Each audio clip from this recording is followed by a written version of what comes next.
Look at that poll, Vinny. I don't mean to interrupt you. Do your thing. What late night show do you watch? 1,800 voters. Good for you guys. 96% said none. Yeah. 2% Fallon.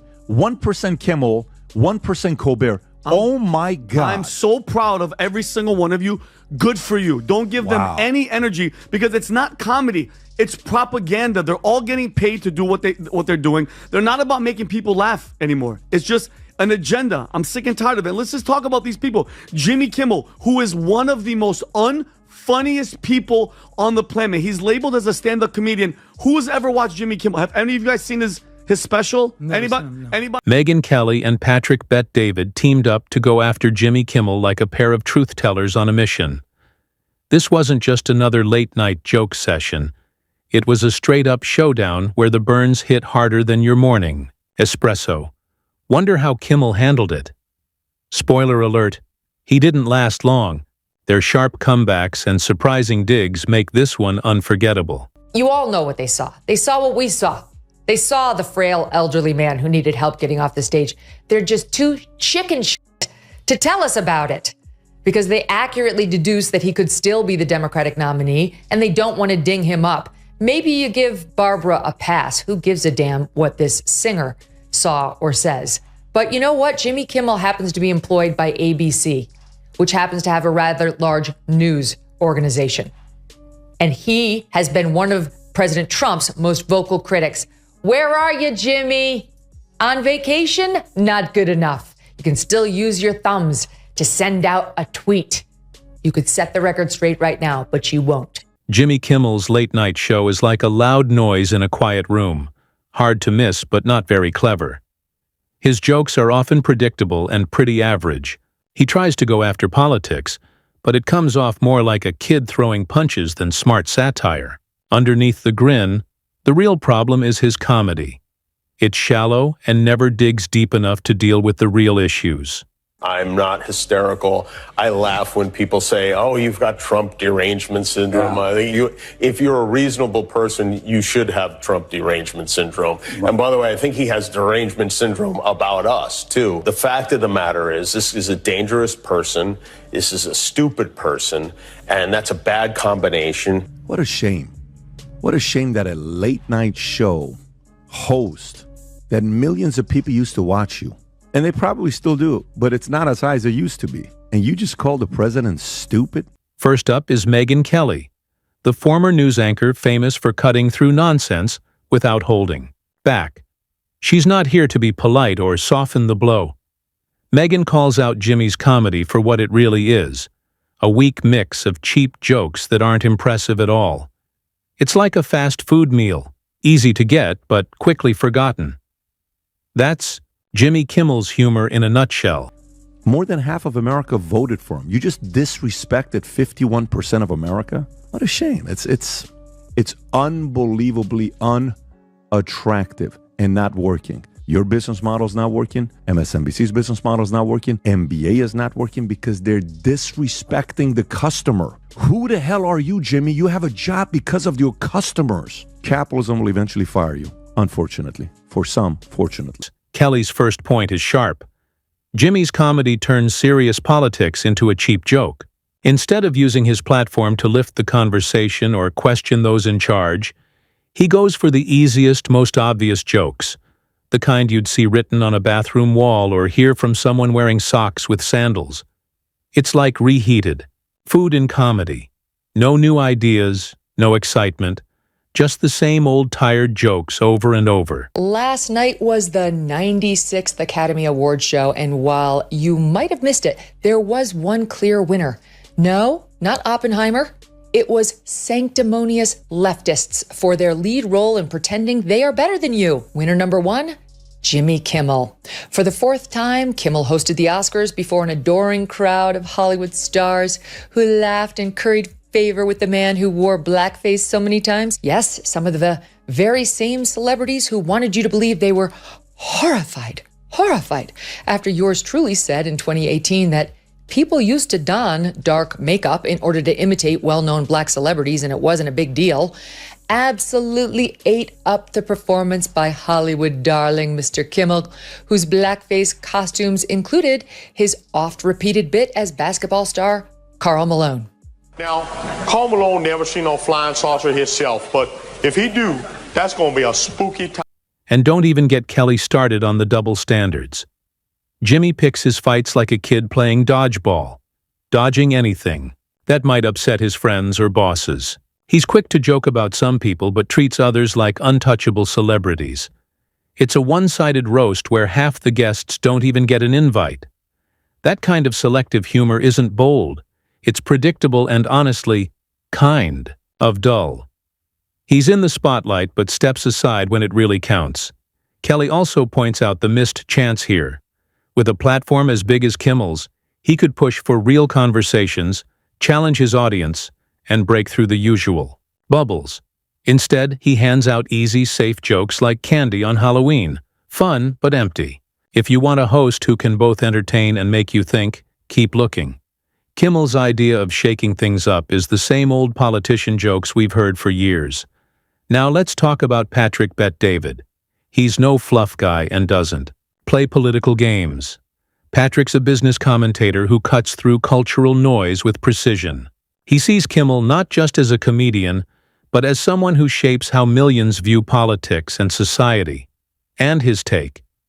It's not good. Next story here is Jimmy Kimmel. So, first of all, Robert Downey Jr., congratulations, he wins his first Oscars. Starts to joke, trying to be funny, and he says the following, just listen to this, and I just want you to tell me, maybe I'm wrong, maybe my humor sucked. I didn't find anything funny about what the man said on how he changed his life on the night he was about to win his first Oscar. This is the highest point of Robert Downey Jr.'s long and illustrious career. Well, one of the highest points. Scumbag. Maybe it's funny. I Robert don't find it funny at all. No, Now he's playing it off. Yeah, he's being a professional. Was that too on the nose, or is that a drug motion you made?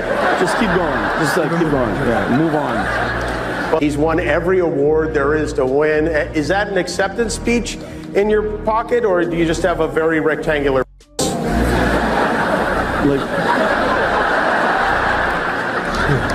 He's acting. He's acting, meaning he can't stand any of the jokes that are being said. I don't know who labeled Jimmy Kimmel a comedian. Patrick's main problem with Kimmel is how his jokes influence what people believe. Comedy can be a strong tool to challenge those in power and reveal important truths. But when it's based on simple ideas and one-sided facts, it becomes more like propaganda dressed up as fun. Kimmel's jokes don't just make you laugh. They shape how stories are told and reinforce old biases, often without people even noticing. It's like handing out Kool-Aid, but with jokes instead of sugar. Patrick also says Kimmel misses a big opportunity to lead important cultural talks, even though he has a huge audience. Instead of encouraging people to think deeper or face hard realities, Kimmel sticks to shallow jokes that divide people rather than bring them together. It's like a comedy show where everyone laughs, except the voices that really need to be heard. And there's the business side of things. Patrick sees Kimmel's show as a product made to please as many people as possible. The jokes aren't about making people think. They're about getting higher ratings and selling commercials. Just this past 2 weeks, they had the Kennedy Center honors the other night where Joe Biden couldn't say Dionne Warwick. He kept calling her Diane, and he didn't know who Barry Gibb was. He kept calling him Billy. You know who else was honored at the Kennedy Center? You know who else? Billy Crystal. Just FYI, do you know who once opened up the Academy Awards in full blackface? Oh, Billy yeah. Crystal. Billy Crystal. And do you know who's going to be hosting the Academy Awards this year? Jimmy Kimmel. Do you know who's worn blackface repeatedly and spoken inner city sort of urban accent saying she needs to darn those socks? Jimmy Kimmel as Oprah, as a fat-suited, black-faced, darning socks Oprah. Authenticity takes a back seat to entertainment. Comedy turns into a business, and if a joke doesn't get laughs, it's dropped faster than the latest viral TikTok. The result? Political satire becomes a flashy show. Loud, busy, but empty inside. Put Megyn Kelly's sharp eye together with Patrick Bet-David's cultural insight, And you get a pretty tough look at Jimmy Kimmel's late-night world. It's like watching a reality show that's great at distracting you, but misses the real meaning. Kimmel's comedy makes serious issues seem like jokes that don't last, but spread division like confetti at a parade. His selective humor keeps people comfortable in their own beliefs instead of pushing them to think or grow. Here's the big irony. Kimmel thinks of himself as a voice for progressive comedy, but his style might be hurting more than helping in a divided culture. It's almost sad. He has one of the biggest stages in America and the chance to start important talks, yet he sticks to old jokes and easy targets. He could spark real conversations, but instead, he keeps the audience caught in a cycle of safe laughs and quick outrage. Oh, wow. Donald Trump broke him. Let's be honest, it was a terrible night last night. It was a terrible night for women, for children, for the hundreds of thousands of hardworking immigrants who make this country go. Oh, my For God. healthcare, for climate, for science, for journalism, for justice, for free speech. Yeah. Okay. Let's be honest. These people are Wait. absolute Let's lunatics. trap that. Bad night, you just don't know it yet. Let's look at that in a year. Let's look at that in 2 years. Let's see what's going on. Hell, let's look at that in 2 quarters after inauguration. Meanwhile, the real issues, the tough, complicated conversations, get ignored. When you combine Megyn Kelly's straight-shooting journalist view with Patrick Bet-David's sharp cultural take, a clear picture shows up. It's both funny and worrying. Jimmy Kimmel's style might look like harmless late-night fun, but it actually does serious harm. Not on purpose, but still damaging. It's like accidentally setting off a glitter bomb in a quiet library. Messy, loud, and no one's happy. But cleaning it up feels impossible. Kimmel treats big topics like they're reality TV guests. Over the top, easy to make fun of, and something to get through before the next break. Real problems get turned into shallow sound bites you could use to clean your car. Climate change? Quick joke about a polar bear with sunscreen. Healthcare? A punchline about long wait times that barely touches the real issues. It's like bringing a water pistol to a wildfire. Maybe a little relief, but the problem keeps raging. You got the Sunday morning show with Stephanopoulos into the evening Academy Awards broadcast with Kimmel, and ABC elevating, the blackface loving Kimmel. They, at the same time, fired Chris Harrison, host of The Bachelor, for trying to defend one contestant on, The Bachelorette for saying, gee, I know I went to this antebellum party, a couple years ago. I guess I didn't see anything wrong with it. And all he said was, are we judging her by today's standards, or are we judging her by, old standards, whatever. He was basically trying to say, are we being too hard on her? Got fired. Chris Harrison has to be fired by ABC. I don't know why, because he's not a committed leftist, because he's not out there more saying all the terrible things about Republicans that Jimmy Kimmel says. So this is them saying, we get it. We're an ally, right? And I guess maybe they're trying to make up with their racist past, without ever acknowledging.